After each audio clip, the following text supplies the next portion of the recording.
The careers with the highest demand, highest pay, and opportunities to work at home for people who are blind or visually impaired like me are in digital accessibility. That's why we created the Certified Accessibility Tester Program.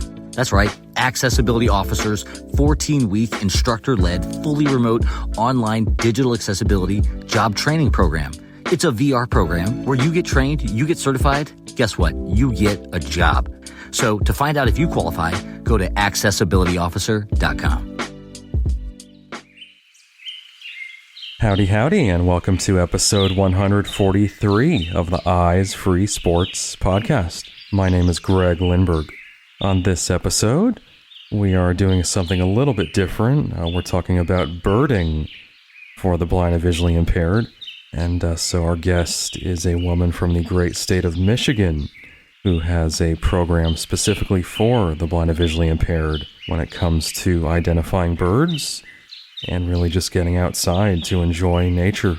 So let's go ahead and open up our ears, head outside, and get listening for the birds here on episode 143 of the Eyes Free Sports podcast. All right, so here on this episode of Eyes Free Sports, I would like to welcome Donna Posont to the podcast. And Donna is the founder and coordinator of Birding by Ear and Beyond. Donna, welcome. Hello. Hey there. Thanks so much for joining us. I know, like we've talked about previously, obviously we kind of mainly focus on sports, more so traditional blind sports on this podcast, but always love to occasionally delve into other, recreational hobbies and activities. And so really excited to get into birding here with you. Yeah, good, because birding is becoming more and more popular, and especially recently to people who are blind. So I'm glad to talk about it. Absolutely. Yeah, this is going to be fun. So why don't we just kick off this episode here, Donna, just with your childhood? Just talk to me about where you were born and your formative years. I was born in Wheeling, West Virginia, which is a city, but I lived way back on the dairy farm in the holler, and that's where I grew up. I started losing my eyesight when I was 8 years old. Interesting, I have two sisters who are blind, and we all started losing our eyesight the summer between second and third grade. We have a disease called retinitis pigmentosus, which most people probably have heard about, especially people that listen to this podcast. But so, it's declining vision on and on and on through the years. I say I wake up in a new world every day for the last 60 years. So I pretty much am totally blind now. But I went to high school there, public high school, and that was back, unfortunately, before ADA and IDEA and the Rehab Act. So I didn't get much help, but I did go to college and get a degree in social work from West Liberty University. I wanted to study biology, but I didn't know how I could do that when I couldn't use a microscope and see the periodic table for chemistry and such. But I know how to do that now, or else navigate those classes now, because I went back to school in my older years. Gotcha. Interesting. And then so I'm curious, as far as your sisters, the three of you, is pretty similar vision, or as far as your journeys with vision loss? Yeah, I have a sister 6 years older, Marla. She's totally blind. And unfortunately, my younger sister, who was 6 years younger than me, she's already passed away from a brain tumor, which was nothing to do with the blindness, but a very sad event. But yes, we have similar kind of progressions of our retinitis pigmentosa. Gotcha. Yeah, it's definitely one of those things that, can affect multiple siblings, obviously, and can be a challenge. Yep. But it sounds like you've definitely, in spite of that, have definitely lived a pretty fulfilling life. And yeah, I would say so. It's the older I get, the more it's less challenging and just an inconvenience. Have to do things a different way. Right, exactly. And I think I read you do have 12 grandchildren, is it? Well, since then I have 14, but yeah, Oh, wow. when that article was written, I had 12, but I've got two more bonus grandkids now, and that's really the light of my life. They make me very happy, and I enjoy time with them, and I'm teaching them all to like birds. Absolutely, yeah. And wow, that's a lot of birthdays to keep track of too, right? And then Christmas is all at once. Good point. Cool. All right. So let's get into birds. And I'm just curious, kind of, was it like a young age when you kind of maybe had an interest in nature or birds, or talk Well, to me about your journey? absolutely not. Oh, I don't really? remember ever noticing a bird Hmm. on that farm except chickens. And I really never had any interest in birds until I went back to the University of Michigan, Dearborn in my 50s. And I found out that I wanted a degree in environmental studies because I wanted to learn about nature to teach others who are blind how to perceive natures without being able to see. And the first summer, I did an internship at a camp with blind kids, and I was looking for something that I could teach them. And I came upon these toy plush birds that make sounds. So I got some of them that I knew were at camp. I don't know how I knew that even, but anyway, some woodpeckers and stuff I could hear otherwise. Yep. And we started learning the bird sounds and figuring out ways to learn them and remember them. And then when I went back to college in the fall of 2009, I started a monthly birding program at the Environmental Interpretive Center. And the rest is kind of history. Oh, But now wow. I like birds and know about birds. Right. Right. And I'm definitely curious a little bit more about just the inspiration behind wanting to start this program and help others.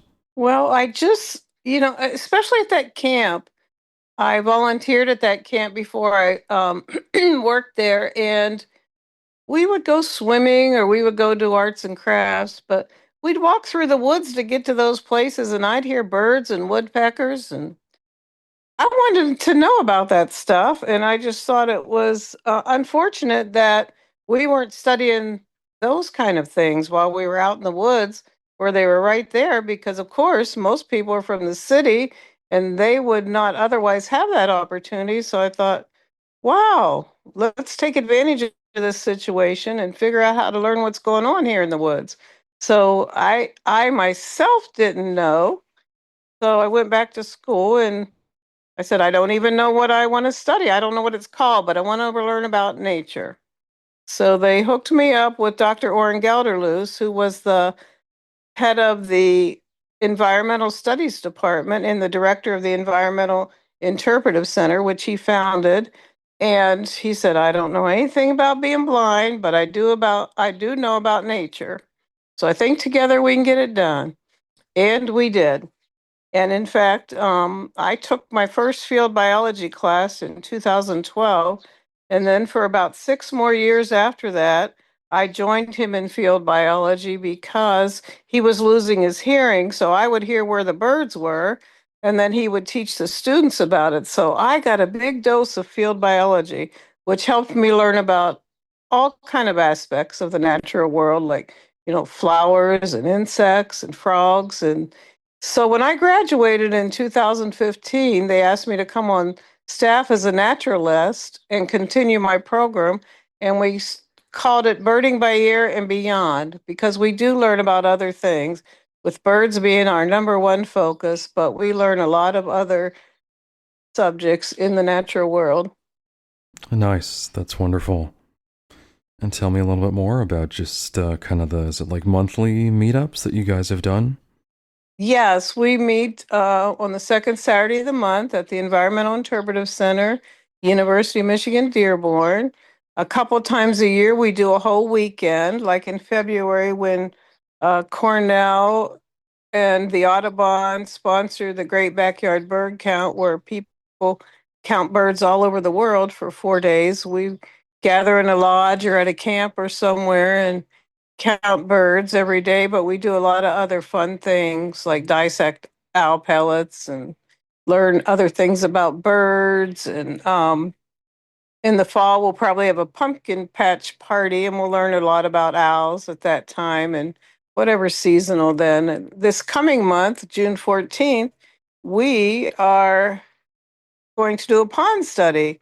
So as we walk through the woods, it's a good walk, and we'll hear the birds on the way. But we're going to get to the pond and scoop out stuff. and see what kind of creatures live in the stuff that we pull out of the pond. See how you like that for a scientific word. Oh yeah. Yep. It says it all. It can include everything that we scoop out of there. Right, right. Very cool. And then August, we'll be studying insects because they're very noisy, mostly in August. And we'll learn about different species of bees, and we'll learn how you determine something's an insect rather than an amphibian or a reptile or a bird. So, and I use a lot of models so blind people can lay their hands on a toy insect and really get an idea of what I'm talking about when I say they have six legs and two antennae and so forth. Because, your average person isn't going to hold on to an insect long enough to see what its body parts are. That's right. And then if you get, bitten or Yeah, there's that always makes that it even risk too. scarier. That is cool. You kind of have that tactile aspect as well. Yeah. Yes, for sure. All the senses except vision, everything I teach is based on being able to learn it without being able to see. Right, right. Very cool. So, in terms of just some examples of birds, are there any particular ones that stand out that make super, interesting or kind of ear catching noises, so to speak? Well, my favorite bird's a red-winged blackbird, and it's very boisterous. And I don't know if you want me to make a sound like it because it's really loud, but it also makes, we call it the default bird when we're hiking in by a swamp because if we hear something we don't know what it is, we're like, oh, that's another sound of the red-winged blackbird. So I like that bird. And of course, I like the warblers, but they only come through like a couple weeks a year. So you have to hear fast to learn them. And I am really fond of ravens. Nice. Very neat. And then, so during these gatherings, these meetups, do you guys kind of just verbally shout out what you're hearing, or just talk to me a little bit more about how that works? Yeah, I mean, most people don't know a lot of bird sounds, so we usually go over some techniques you can use for learning them or remembering them. Like the red-winged blackbird, it sometimes sounds like an old-fashioned telephone. So if you connect it with that sound, like and or blue jay says J J, and there's something like some are namesayers like the chickadee and the blue jay and the peewee and the eastern phoebe, and so that's a technique used to remember them. So every time we meet, we learn a little more about how to put a couple more birds in our repertoire. So, you can't be expected to learn them all at once. And you just pick up some here and there. And then all of a sudden you're like, hey, there's a cardinal over there. And you recognize it and you feel great about that. Exactly. Kind of making that connection. You're not just hearing it, but you're Mm-hmm. identifying it and recognizing it. Yup. Mm-hmm. Nice. And then, so I understand, is it bird brains? Is that what you kind of call yourselves? Yeah, I call them Michigan bird brains. And some people think that's funny. It is funny, but it is really a compliment because I think birds are very intelligent, some species more than others. But when you consider the size of their brain in comparison to their body, they've got a lot of brain matter going on there to think about migrating thousands of miles, gathering sticks to make a nest, and figuring out a place to build their home. I mean, they're pretty smart. They really are, yeah, for being, relatively small creatures compared to So others. I take bird brains as a compliment. Gotcha. Yep, I like it. Yep. I'm curious, are there any like websites or apps you'd like to mention, resources out there that folks can kind of learn, maybe hear examples of birds and learn more about their sounds? When I first started learning birds, that was back when we used CDs back in the olden days. Yep. And I had a CD, Birds of Michigan by Stan Tequila, and I listened to that thing over and over again. And I'm sure you can still get it, and some people still have CD players. Now there's the most recent, most really effective, wonderful app that blind people can use. as well as sighted people, is the Merlin Bird ID app, and it's put out by Cornell. And for a few years, it was one where you people would take a picture of the bird and it would tell you what the bird was. But now they've added the audio component so that if you have it on recording, it will tell you what bird you hear.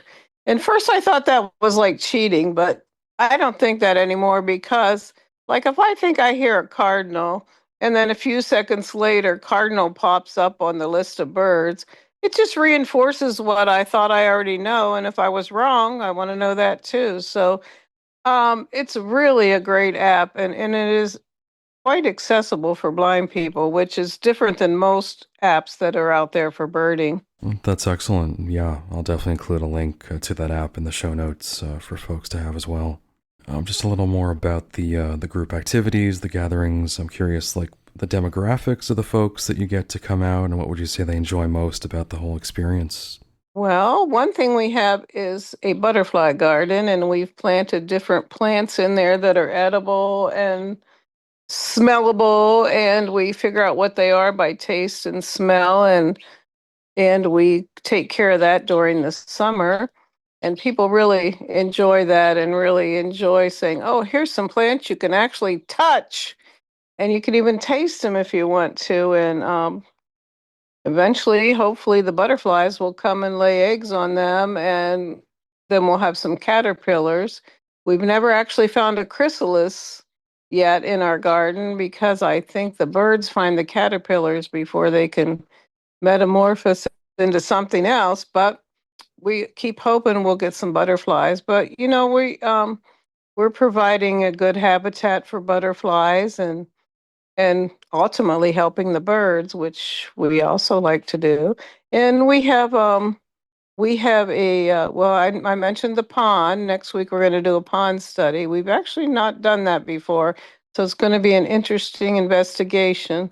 At the university, they do pond studies every day with school groups, but we've never done one with people who are blind. So it's going to be all tactile. And well, expect to get some varying responses if people need to put their hands in there and see what they're finding. But we'll find tadpoles and maybe even frogs and some kind of insect larva and who knows what else. But of course, I like all that, but I do realize that most people might not want to put their hands in there and touch things.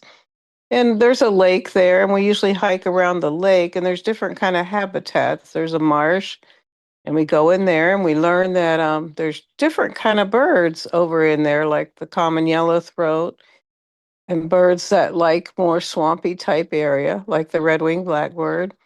And then there's a field, a meadow, and there's different kind of birds along there. So we do that a lot. And when springtime comes, the University Environmental Center, they harvest maple syrup. And so we have a whole month where we learn about tapping the trees and figuring out what is a maple tree without being able to see what is a maple tree from the bark and the buds and the branches. And we learn to tap the tree and we watch where they cook down the syrup, and ultimately we get to eat some of the syrup. So that's like the favorite program. I always get more people at that month than any other time.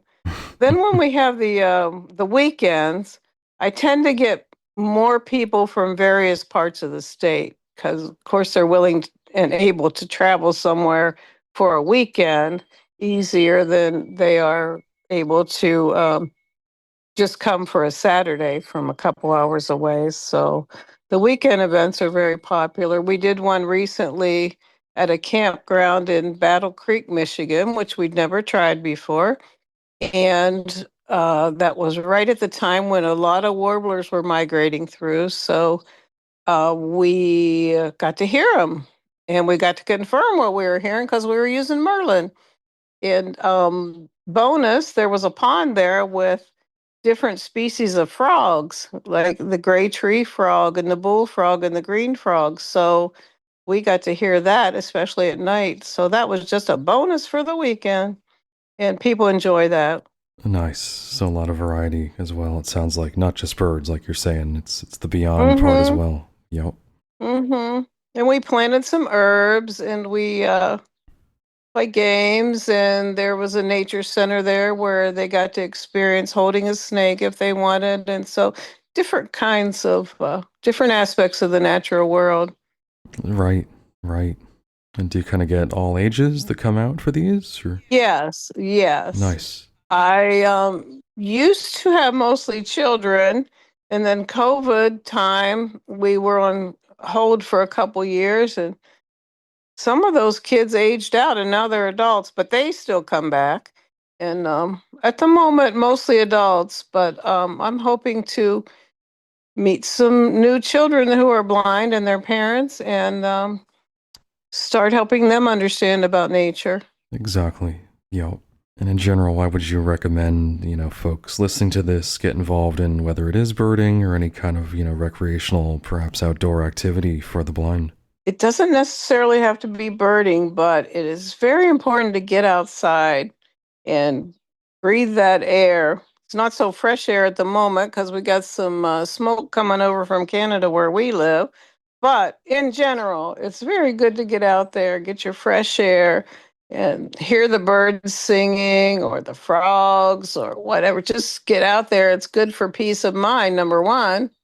And it's also good to learn more about the creation around us. And just recently, myself and a couple other people who are blind from Massachusetts and a woman from Birdability named Kat Fridley, we started the Blind Birders Birdathon, which was all over the country. And this is the first year we did it. We were just learning as we went. And the big birding day was May 18th, and we just had our celebration last week where we learned how many species people heard and we gave out prizes.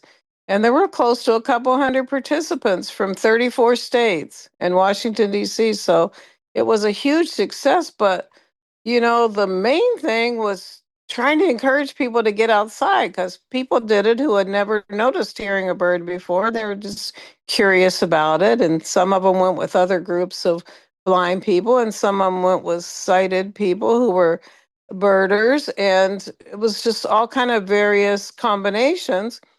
But they got outside and they were moving around, and whether they were using their cane or their dog or whatever they were using, they were having some good mobility. Exactly. That's amazing. I know I did see an article about that. I think it was in You New did? Oh, Jersey. good. I believe they had an event in New Jersey as Well, part of that. yeah, there was a team there. They were we were all over. Like I went with some of my bird brains around a couple spots that are local, and we went to the university and birded for a few hours. And um, they started, "What's that? What's that?" And I'm like, "Wait a minute! I'm not just going to spend the day naming the birds. We're going to learn something here." So I'm like, "Oh yeah, that's what Donna would do." Yep. Yep. So after we heard those and had lunch, we went to a marsh and we heard a whole different variety of birds, like a common yellow-throat and a yellow-throated vireo and different kind of swallows and water birds. So Hmm. we chose two very different habitats and got two very different groups of birds to add to our collection. And it wasn't about counting the birds, it was just about hearing different species and hearing what they sounded like. And it wasn't about numbers, it was just about identifying birds because you're outside. Because some people did it from their backyard, and that's fine too. Absolutely. Yep. And I guess kind of on that note, you mentioned this very recent event that happened. Do you have any advice for Mhm. folks in terms of maybe connecting with other folks that might be interested in birding in their areas? Or Well, interesting that you say that because that is one of the things that we learned that we need to do more of a job of networking and helping people who are out there by themselves and want to learn and don't really know which way to go. Like, so some ideas are getting people connected with their local Audubon group, which is most places changing their name to the Bird Alliance groups. And that's one way. and different uh, groups of blind people, organizations like the National Federation of Blind and American Council for the Blind. If people are involved with groups of other blind people, that's one way to do it as well, and have a group of people go out and listen for birds. And like I said, you don't have to know all the birds. You don't have to have the confidence that you're going to identify the species, but just getting out there. And everybody, by the end of the day, can probably identify an American robin. So I say that because that's our state bird. But when you live in Michigan, there's not anywhere you can go where you don't hear a robin for a couple months. I don't know how it is in Florida, but you probably have a bird like that. But we have a lot of American robins. Yep. Oh yeah, they're definitely out there. Admit I'm not sure. Embarrassed to say I don't know a whole lot about birds, but there are certain ones that it's like, yeah, I've heard that for a long time. So, hmm Especially this time of year, but I don't know in Florida if they're noisy all year long because they don't, they have either migrated from somewhere or they're there all year long. exactly, we definitely get like the Canadian geese and a lot of birds from the north that do come here in the winter for sure. Well, it's funny you say that because I can't let that one go by. Darn There's it. no such thing as a Canadian goose. Ooh. It's a Canada goose. So I, even though there's an American robin, there's not a Canadian goose. It's a Canada goose, like a Canada warbler and that kind of thing. Don't ask me why, but can't let that one go by, Greg. Darn it. I was trying to get the hockey You puck were by trying you. to impress me, I know. I've heard that term my whole life, so darn it. I wish I would have I known, know. Well, years now ago look, it wasn't called look, that. now you can correct people and sound so smart. That's right. That's right. Yep.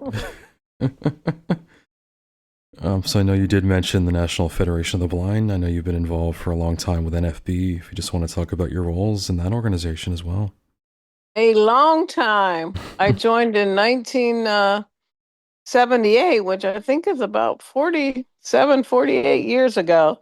And that's when I started using a cane and wasn't scared to put a cane in my hand and be embarrassed about it. Well, I probably was embarrassed for a while, but I did it anyway. And oh, I've lived in different states and served as different officers in local chapters. And in West Virginia, I was the first vice president until I moved to Michigan in 1987 and served several roles here. But currently, I'm the president of the New Wayne County chapter of the National Federation of the Blind in Michigan, and I'm on the state board, and I'm also the chairman of the Youth and Family Committee. And we are actually having a big weekend. The last weekend in June, we're calling it our REAL program, Raising Expectations, Accessing Life. And we are actually spending a whole day at the University of Michigan, Dearborn, in the labs, and we're doing science experiments and so forth. Hmm. And so it's a good STEM weekend for children who are blind. And there's a track for their parents where they can be in seminar all day while the young people are learning about the scientific method. And then an early birders track for kids that are under 9 years old. And we'll be playing with Braille and puzzles, and they might even get to go to the butterfly garden. So if there's anybody that's interested, I would like to share that with them. Absolutely. Yeah. If you don't mind, just if you want to mention maybe your email address, or I can certainly include that in the show notes as well. Yep, my email is donnabutterfly50@gmail.com, and I can be reached there. It will be helpful when I find my computer, which is lost, which that's a whole nother story, right, Greg? Yep. But anyway, I get email on my phone, so not to fear. You can find me. Nice. Nice. And then one other thing I know I did read that you did win this big award from the NFB last year. If you want to talk about that. Yes, I actually am really proud about that because I've been, this is like the 16th year of coordinating the program, and it was kind of my brainchild, and I started it. And there were times when I maybe had one person coming, and it just kind of grew and evolved. And like I said, some of the children that were involved are adults now, and they still enjoy nature, and they know how to identify some birds. But I was recognized last year and received the Jacob Balatin Award, and that Jacob Balatin was the first blind doctor, and there's a fund set up where they recognize programs that are beneficial to people who are blind that have enhanced their lives, and they decided that I had done that, so it was quite an honor. That's wonderful. Congratulations. I know that's quite Thank an you. honor. Yes, it Absolutely. really was. And some of my kids came to Florida and my grandkids, and they saw me get the award. So that really meant a lot to me. Nice. I know I told you I am an ACBer, but I did pop over to Yeah. the NFB convention last year because it was in my backyard What? here in Orlando. So Were you there? just for one day. Yeah. So I Okay, wish we would have okay. connected though. I didn't know of you at that point. So Yeah, well, now you do the next time we come back to Florida. Or, of course, you can come anywhere else we are, which is New Orleans in a few weeks. that's right. Yup. Excellent. All right. Well, again, we've been chatting with Donna Posont here on Eyes Free Sports. And Donna, thank you so much for your time, and just kudos to you on all the work that you're doing with your program there. Yes, thank you so much for listening. Absolutely. All righty. To hear more episodes of the Eyes Free Sports podcast and to subscribe, search for Eyes Free Sports on your favorite podcast platform or visit eyesfreesports.com. Be sure to follow the Eyes Free Sports podcast at facebook.com/eyesfreesports and on Twitter at Eyes Free Sports.